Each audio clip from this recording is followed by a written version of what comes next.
Hello guys, good day. So today we're gonna make double cheeseburger using my very own homemade patties. So first, we're gonna put the ground beef in this container.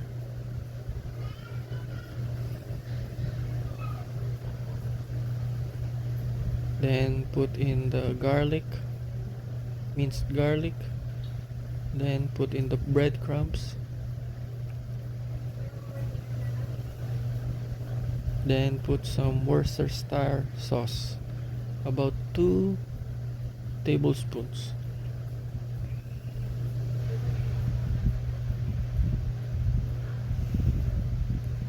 Then we're gonna put 1 egg. Then we're gonna season it with salt, with some pepper and paprika. Then we're gonna mix this all together, so make sure your hands are clean. So after mixing it well, you divide it into 4, or it depends if gaano nyo gusto kalaki yung pating gagawin nyo. So for this example, I'm gonna make 4 patties out of this mixture. So I will divide it into 4, then make 4 patties. So after you make the patties, we're gonna put this in a grill pan, or pwede rin naman sa frying pan. So brush the pan with oil.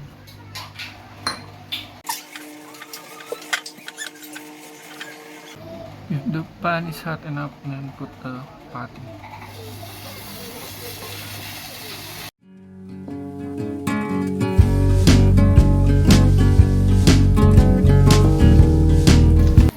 So once the other side is cooked, flip it.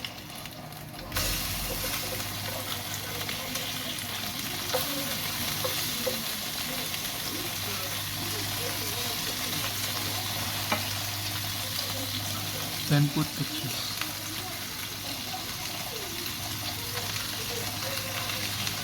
Then let the other side cook. So yung pagiging pagluto ng patty, depende po yan sa prefer nyo if gaano ka gusto nyo kaluto. Gusto nyo lutong-luto or rare lang or medium well. It depends po sa inyo. So after cooking all the patties, get a separate pan, then heat it, then put your buns this side, so it will be toasted a little. So let it cook. Once it's cooked like that, you can now proceed. So after you have toasted the buns, we're now gonna assemble the burger. So first, I'm gonna put some lettuce. So on this part, pwede nyo siyang, kayo na bahala kung ano gusto nyo ilagay. So depende sa taste nyo or sa style na gusto nyo. So pwede nyo itong gagawin ko, pwede nyo dagdagan or pwede nyo hindi ilagay yung iba kong nilagay. So I'm gonna put lettuce, then gonna put some mayo. I love mayo, so talagang mayo lang ilalagay ko, pero kung gusto nyo, pwede nyo rin siya lagyan ng ketchup or mustard. Then we're now gonna put the patty. So double cheeseburger, so double patty ang ilalagay natin. Then gonna put some veggies, which is tomato and onion. Pwede nyo ring dagdagan to kung gusto nyo ng pickles or with some pipino. So kayo bahala. So that's our first burger.